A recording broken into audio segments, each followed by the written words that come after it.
नमस्कार, मैं बालकृष्ण एक बार फिर हाजिर हूँ शहर के गलियारों में चल रही ताजा तरीन चर्चाओं के साथ। आइए सबसे पहले बात करते हैं खजराना गणेश की। खजराना गणेश मंदिर की बिगड़ेल व्यवस्थाओं को सुधारने के लिए जिला कलेक्टर आकाश त्रिपाठी ने अब समय मिलते ही कमान अपने हाथों में ले ली। गणेश भक्त कलेक्टर चाहते हैं खजराना स्थित दर्जनों मंदिर पर पूजा अर्चना करने वाले पंडितों का भी सत्यापन हो। हालांकि कलेक्टर साहब ने भट्ट परिवार को सत्यापन की प्रक्रिया से मुक्त रखा है।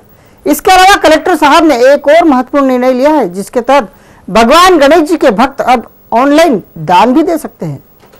गणेश भक्त कलेक्टर आकाश त्रिपाठी जब जब समय मिलता है प्रभु खजाना गणेश की शरण में दिख ही जाते हैं।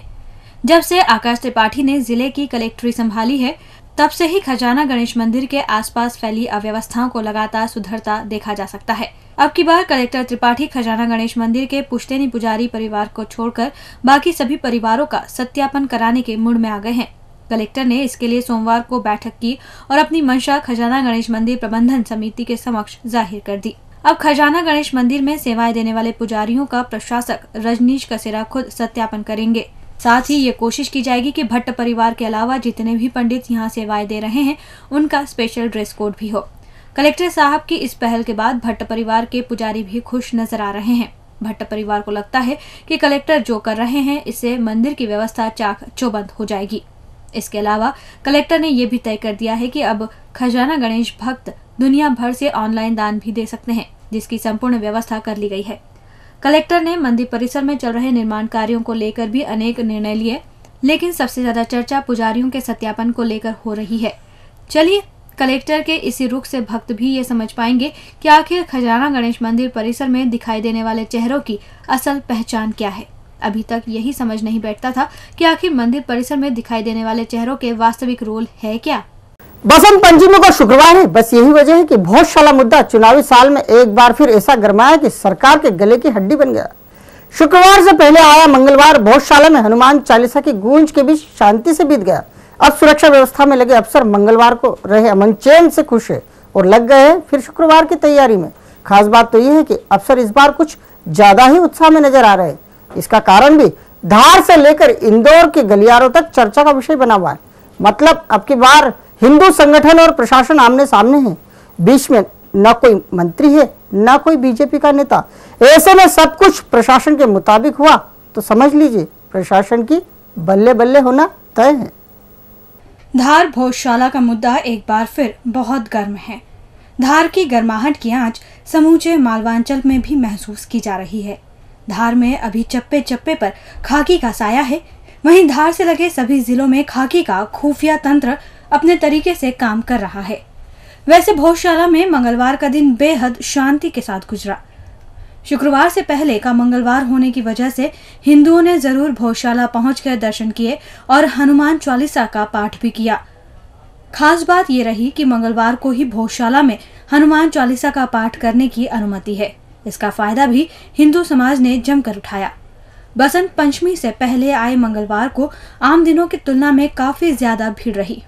बड़ी संख्या में हिंदू समाज के लोगों के पहुंचने के कारण प्रशासन का बैठे ढाले ही शुक्रवार के लिए पूर्वाभ्यास हो गया। अब सुरक्षा की कमान संभाले अफसर मंगलवार बीत जाने के बाद शुक्रवार की तैयारी में व्यस्त हो गए हैं।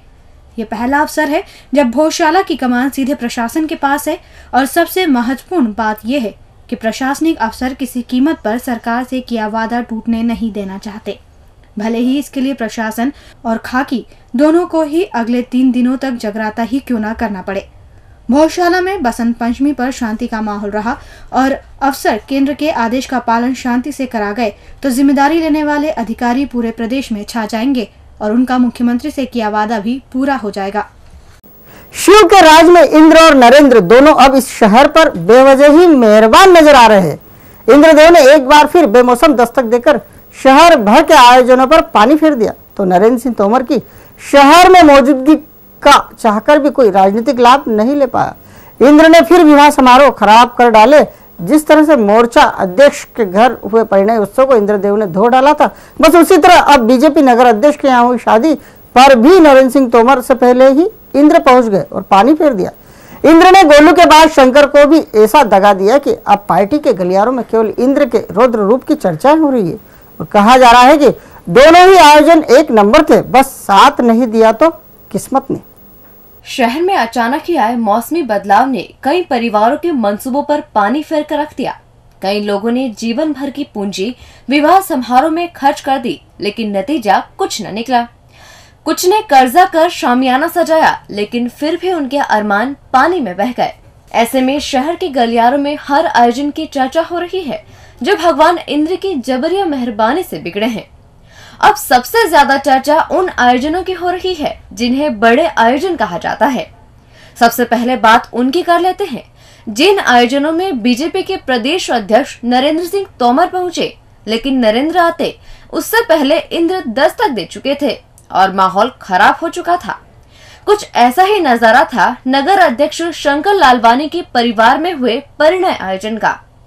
लालवानी ने अपनी भतीजी के विवाह समारोह के लिए हर तरह की तैयारियां की थी, लेकिन इस तैयारी पर इंद्र देवता ने ऐसा पानी फेरा कि सब पानी पानी हो गया। इससे पहले मोर्चा के अध्यक्ष गोलू शुक्ला के घर हुए आयोजन में भी इसी तरह इंद्र आधम के थे और उन्होंने पूरे शुक्ला परिवार के मंसूबों पर जबरिया पानी फेर दिया था। शुक्ला परिवार के बाद लालवानी परिवार भी भगवान इंद्र के कोप का शिकार हो गया। दोनों परिवारों में हुए विवाह समारोह की तैयारियों को देख समारोह में शिरकत करने वाले दुखी हैं और ये कह रहे हैं कि भगवान इंद्र की भी एक कौन सी लीला है जो अच्छे भले मौसम में बगैर बुलाए आदम देकर पूरे आयोजन को धो रहे हैं। सागर में बीजेपी ने सम्मेलन क्या करा, इस विधानसभा सीट से दावेदार कहे जाने वाले नेताओं ने पार्टी को ही अपनी शक्ति का एहसास करा डाला। सम्मेलन के बाद पार्टी के दो नेता जमकर चर्चा में आ गए हैं। कहा जा रहा है कि एक नेता मंच पर छाए रहे तो दूसरे ने मंच और मैदान दोनों ही मार लिया। अब सावेर के बीजेपी कार्यकर्ताओं को यह समझ नहीं आ रहा है कि आखिर कौन हल्का है और कौन भारी। हालांकि दोनों ही नेता अब खुद का ही माहौल होने का दम भर रहे हैं, मतलब दोनों ही सही दिशा में जा रहे हैं। सावेर विधानसभा क्षेत्र में बीजेपी ने कार्यकर्ता सम्मेलन कर चुनाव का शुरुआती माहौल बना दिया है। पार्टी के गलियारों में इसे चुनावी साल की शुरुआत में फिलहाल गड्ढे भरने का अभ्यास कहा जा रहा है। पार्टी का सावेर, देपालपुर और 3 नंबर विधानसभा में 1-1, 2-2 और कहीं 3-3 चुनावों से जादू नहीं चल पा रहा। वैसे देपालपुर विधानसभा सीट पार्टी ने अपने ही विधायक मनोज पटेल की लापरवाहियों के चलते खोई है। ये बात और है कि मनोज एक बार फिर चुनाव मैदान में उतरने के लिए गांव के गलियारों की खाक छान रहे हैं। मनोज पटेल को पिछले चुनाव में उनके व्यवहार के कारण हार का सामना करना पड़ा। इसी तरह शहरी विधानसभा क्षेत्र क्रमांक 3 में भी पार्टी सशक्त उम्मीदवार नहीं दे पाई। पार्टी यहाँ भी 3 बार से हार का सामना कर रही है। कमोबेश सावेर का भी यही हाल है। बीजेपी 2 चुनावों में हार का मुंह देख चुकी है और अब तीसरी बार मैदान में आने से पहले गड्ढे भरने के काम में जुट गई है। पार्टी ने परेशान होकर तीनों विधानसभा क्षेत्रों में सक्रिय होने का कार्यक्रम तय कर लिया है। पार्टी ने इसकी शुरुआत सावेर से कर दी है। पार्टी के प्रदेश अध्यक्ष नरेंद्र सिंह तोमर सावेर पहुंचे और पार्टी कार्यकर्ताओं को एकजुट कराए। दरअसल इन कार्यकर्ताओं को सम्मेलन स्थल तक लाए जिला युवा मोर्चा के अध्यक्ष सावन सोनकर। सावन की 250 वाहनों की चर्चा अब सावेर से लेकर राजधानी तक हो रही है। सम्मेलन में आए कार्यकर्ताओं की बदौलत कहा जा रहा है कि सावन की पीठ भी कप्तान यानी तोमर साहब ने थपथपा डाली है। सावन सोनकर ही एकमात्र दावेदार रहे जो मंच के बाद मैदान मारने में भी सफल हो गए। ऐसा नहीं कि बाकी दावेदारों ने कुछ नहीं किया। दूसरे दावेदार राजेश सोनकर मंच पर बने रहे और जोरदार भाषणबाजी करते रहे। अब सावन सोनकर और राजेश सोनकर की इस तीसरे चुनाव के लिए बढ़ती सक्रियता सावेर की जनता में चर्चा का विषय बन गई है। दोनों नेता अपने अपने तरीके से सक्रिय कहे जाते हैं, लेकिन कोई ये नहीं बता पाता कि आखिर इस विधानसभा के लिए उम्मीदवारी की बात करें तो कौन किस पर भारी है। और अंत में बात करते हैं नरेंद्र सिंह तोमर की। प्रदेश बीजेपी अध्यक्ष नरेंद्र सिंह तोमर को भी सुर्खियां बनवाने में कुछ खास या यूं कहें ज्यादा ही मजा आता है। तोमर इंदौर आए और पूरे दिन के साथ साथ आधी रात तक सारे भावी नगर अध्यक्ष को इर्द गिर्द ही घुमाते रहे। तोमर जहां जहां गए वहां भावी अध्यक्ष भी पूरी ईमानदारी से पीछे लगे रहे, लेकिन एक जगह प्रदेश अध्यक्ष ने कार्यकारी अध्यक्ष को पावरफुल अध्यक्ष कह दिया। बस क्या था, बीजेपी दफ्तर से ही प्रतिक्रिया आना शुरू हो गई। कहा जा रहा है कि फिर क्या परेशानी है, कर दो घोषणा। यूं भी सारे पावरफुल भी शंकर भैया के साथ ही है। सत्तासीन बीजेपी में कतार में लगे रहने के बाद भी कई बार नंबर नहीं आता। नगर बीजेपी अध्यक्ष के नाम की घोषणा होने को है। प्रदेश अध्यक्ष आए और पूरे दिन के साथ साथ आधी रात तक आयोजनों में शिरकत करते रहे तो नगर अध्यक्ष के नामों को लेकर एक बार फिर जमकर हवा मिली। ऐसा नहीं है कि नगर अध्यक्ष के फैसले को लेकर तोमर गंभीर नहीं है, वो भी तेल और तेल की धार देखकर माहौल को भांपने की कोशिश कर रहे हैं। जब तोमर शहर में घुसे तो उन्हें ललित पोरवाल के नाम की सुरसुरी सुनने को मिली। बस फिर क्या था, ग्वालियर चंबल रीजन के इस कद्दावर नेता ने कुछ ही घंटों में मौजूदा अध्यक्ष शंकर लालवानी को पावरफुल कह डाला।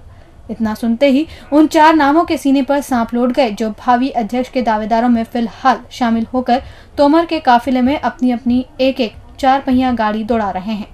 भावी अध्यक्ष अभी मौन है, उन्हें पता है समय पर बोलेंगे तो ठीक रहेगा, वरना थोड़े के लिए फिर कोई गड़बड़ हो गई तो मामला पूरा बिगड़ जाएगा। लेकिन जब से शंकर लालवानी को तोमर ने पावरफुल अध्यक्ष का तमगा लगाया है, तभी से कार्यकर्ताओं के मुंह खुल गए हैं। कार्यकर्ता चर्चा कर रहे हैं कि अध्यक्ष जी आपको शंकर भैया पावरफुल लग रहे हैं तो फिर क्या देर कर दो ना घोषणा, यूं भी तो सारे पावरफुल नेता उन्हीं के साथ है, समझ रहे हैं ना आप। डीजी न्यूज के खास कार्यक्रम गलियारे से को आप यूट्यूब पर भी देख सकते हैं। गलियारे से के आज के अंक में फिलहाल इतना ही। ताजा खबरों के लिए आप देखते रहिए डीजी न्यूज।